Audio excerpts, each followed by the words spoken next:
को चाहने वाले भाई वीर बजरंगबली की पूजा आराधना वंदना करते हैं। धन को चाहने वाले भाई माँ लक्ष्मी की पूजा आराधना वंदना करते हैं। मंच के माध्यम से हमारा के सबकर जरूरत बा। उपस्थित सज्जनों, आज कितने खुशी की बात है, इस महफिल में हमें आप लोगों का दर्शन करने का मौका मिला। कोई भी कलाकार, लेडीज हो या जेंट्स, कलाकार अच्छा गाता नहीं है। वो तो हम लोगों बजा बजा के गवा देते हैं। तो हाई लोग का करे यहाँ बैठल हुआ, ये लोग पैसा देवे खातिर बैठल हुए। नहीं के तो कुल मेहनती है बा। आप लोग महान हैं। कलाकार अच्छा नहीं गाता है, नहीं कोई कलाकार स्टार होता है। स्टार तो आप लोग हैं। इसलिए रोड पे बैठे हैं।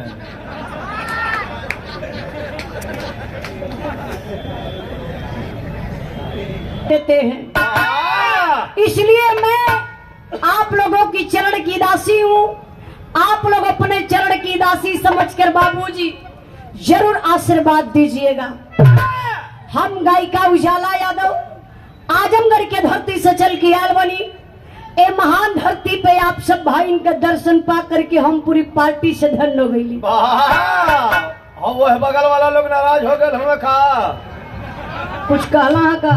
अरे भाई अपना है पार्टियां खाली कहा तो हमसे या मनोज भैया से कोनो भी गलती हो जाई तो जूता चप्पल खींच खींच मारा भालो। दुहाई सरकार कहो, अब ना बोलता तो हमारो इज्जत पानी बच जाए। आप लोग इनके कहला पर जा नहीं है। अपन काम शुरू कर दिया। पागल कहीं कर। आप लोग क्षमा करने का कष्ट करिएगा, क्योंकि बताया जाता है ज्यादा चलने वाले थक जाते हैं, ज्यादा बोलने वाले लात भी खाते हैं। अच्छा कसम खाए कि तू सही बोला कि ये महफिल में सबसे ज्यादा के बोलत हो। तू और मनोज। अच्छा भैया अब हम कुछ बोलब ना। बैठा फिर गावा दाऊ लोग के। आप लोगों का हम ज्यादा टाइम ना ले, सिर्फ 2 मिनट। वो का करे खाते। तू कहीं परेशान होगा। अरे तो 2 मिनट में का हो खाए वाला है। हम आप लोगों के वहां लेके चलबे जहाँ मशीन में गड़बड़ी भइल है। कौन मशीन? अरे सब समझा था। नहीं सब ना समझा तो तू ही समझत हुआ, पागल कहीं कर। आप लोग समझत हुआ का वहां ले चलेंगे जो दुनिया की मालकिन है, जिन्हें जगत जननी के नाम से जाना जाता है। चलिए 2 मिनट की भजन हो जा, फिर ओकरे बाद जैसा आप लोगों का मिजाज देखल जाई वैसा कार्यक्रम आगे बढ़ जाई।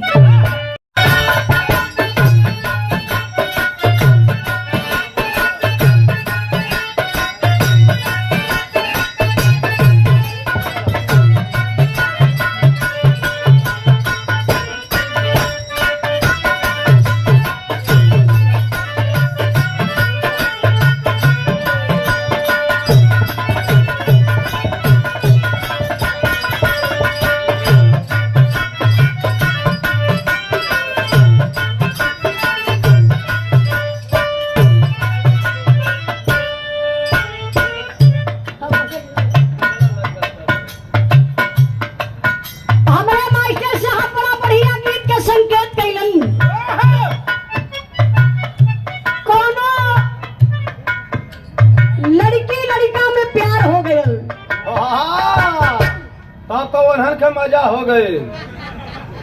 इनके तो तकलीफ होती है, क्यों का प्यार इनके देखल न जाला।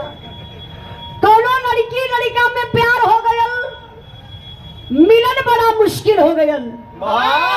दूरी बनल बा, लड़कियां बड़ा परेशान भइले बाबू। प्यार कोनो बुरा चीज नहीं खे, प्यार होना चाहिए। मनोज भैया प्यार का सही तरीका होके के चाहिए।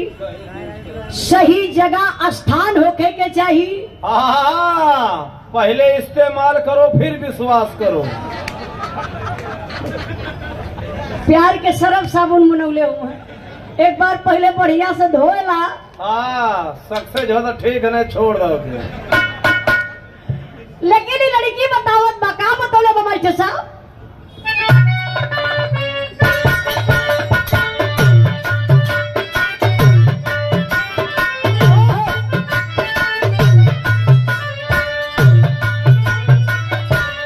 यह कहा बमाइटे साहब, अरे दबे पावई हा, अरे दबे पावई हा, नजरिया बता के दबे पावई हा, नजरिया बता के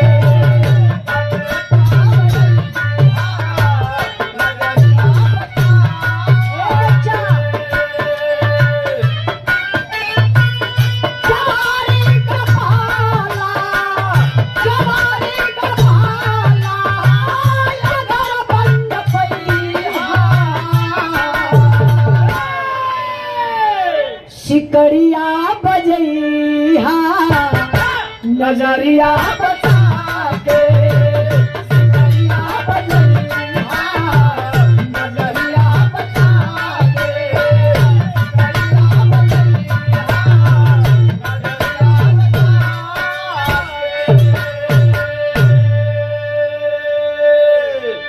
ए चाचा आई बहुत हनक देत हदम। अरे दया कैलो मैया, अरे दया कैलो मैया, नवलू गवैया,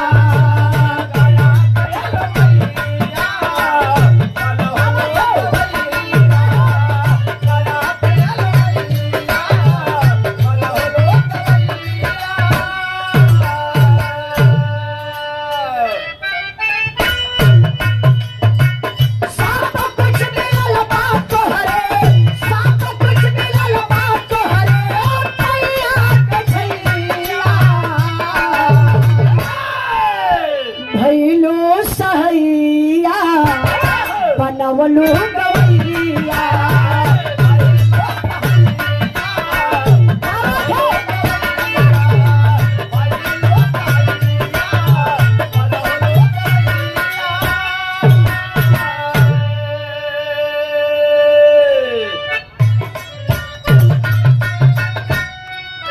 मैया ये गोदाया करिहा हमारा बेबी से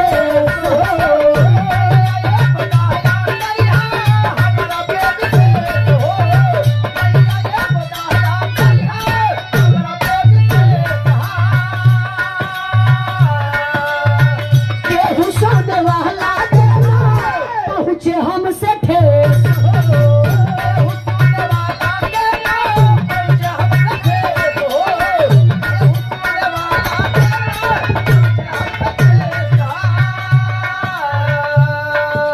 चाचा से मिलना यार भैया से मिलनी।